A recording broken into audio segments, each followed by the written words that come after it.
დღეს მინდა ვისაუბრო ქართველი ხალხის მახასიათებელ თვისებებსა და ქართველთა განმანათლებელ წმინდა ნინოზე. ყოველთვის, როდესაც წმინდა ნინოზე ვფიქრობთ, გვაოცებს ის თუ როგორ, რა ძალით შეძლო ამ ერთმა სრულიად ნორჩმა ქალმა ამხელა მისიის შესრულება. ან რა რწმევნა ამ შეაძლებინა ამხელა გზაზე მარტო შედგომა, როგორ მოდიოდა ამ უღრან ტყეებსა თუ მთებში, ან როგორ შეძლო ამ დაუმორჩილებელი ხალხის რჯულზე მოქცევა. როგორც საისტორიო წყაროები, ასევე თამარის ეპოქის კათალიკოს პატრიარქი ნიკოლოზ გულაბერიძე გვამცნობენ, ქართველები ოდითგანვე ყოფილანო ბუნებით ქეთფიცხელნი, უგლიმნი და ულმობელნი. ქეთფიცხელი სასტიკს და ჯიუტს ნიშნავს, ხოლო უგლიმი ურთხსა და მოურიდებელს. ამ თვისება და საბუძველი კი ლოგიკურად მივდივართ ამ დასკვნამდე, რა თქმა უნდა, ამპარტავნებაა.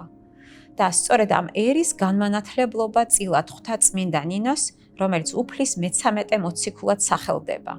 საგულისხმოა, რომ ერთადერთი ქვეყანა, სადაც ქალმა იქადაგა ქრისტიანობა, ეს საქართველოა. დასაფიქრებელია ისიც, რომ ჩვენს ქვეყანაში, სადაც დღეს ქალთა უფლებებს სხვები გვასწავლიან, მე-4 საუკუნეში მოგვევლინა ქალი განმანათლებელი, რომელმაც სულიერად გარდაქმნა სრული ქვეყანა, შეწვალა ცნობიერება და ყოფა. მე-12 საუკუნეში კი გვყავდა უდიდესი მეფე თამარი, რომლის დროსაც ქვეყანამ მიაღწია თავისი შესაძლებლობების მაქსიმუმს, ხოლო მე-17 საუკუნეში კახეთის დედოფალმა ქეთევანმა უპრეცედენტო მოწამეობრივი მაგალითი აჩვენა მთელ მსოფლიოს.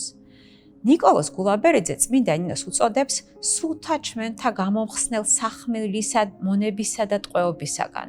სახმელი სიმბოლურად ჯოჯოხეთის ცეცხლს აღნიშნავს.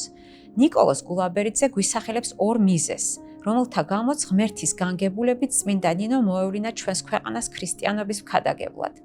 პირველი მიზეზი ის არის, რომ რამდენადაც ღვთისმშობელს ხვდა წილად ჩვენს ქვეყანაში ქადაგება, ამიტომ ღვთისმშობელისვავე სურვილით სწორედ ქალი მოავლინაო მისმა ძემ ამ ქვეყანას. მეორე და ჭეშმარიტი მიზეზი კი ის არის, რომ რამდენადაც ხალხი ამ ქვეყნისა ბუნებით მძვინვარე და ველურნი იყვნენ, ქალის მიმართ მათი მოქცევით მეტად განდიდებული ღვთის ძალა, რათა არავის ეკადრა ცუდად და ამაოდ მეტყველება, თითქოს რაიმე ზეწოლა ყოფილიყო მათზე. რბილი ბუნებით, ნარნარად მდინარე წყლისა ნექტარითა. ასე ახასიათებს ნიკოლოზ გულაბერიძე მის ენაწყლიანობას, დააცხრო მათი ვნებები წმინდა ნინომ და წინ აღუდგა მათ წინააღმდეგობრივ სულს, მსგავსად მოციქულის მიერ თქმულისა. ძალი ჩემი უძლურებასა შინა სრული ქმნებისო. საოცარია ეს სიტყვები, ძალი ჩემი უძლურებასა შინა სრული ქმნების. იგი გამოხატავს იმას, რომ ადამიანს, რაც უნდა სასწაულებს აღასრულებდეს, დამოუკიდებლად არაფერი შეუძლია. ერთადერთი ძალა, რომლითაც იგი ზემოქმედებს ბოროტზე, ეს არის ღვთაებრივი ძალა ადამიანში. პავლე მოციქულის ეპისტოლეში კორინთელთა მიმართ წერია: ქრისტე ღვთისა ძალას და ღვთისა სიბრძნე.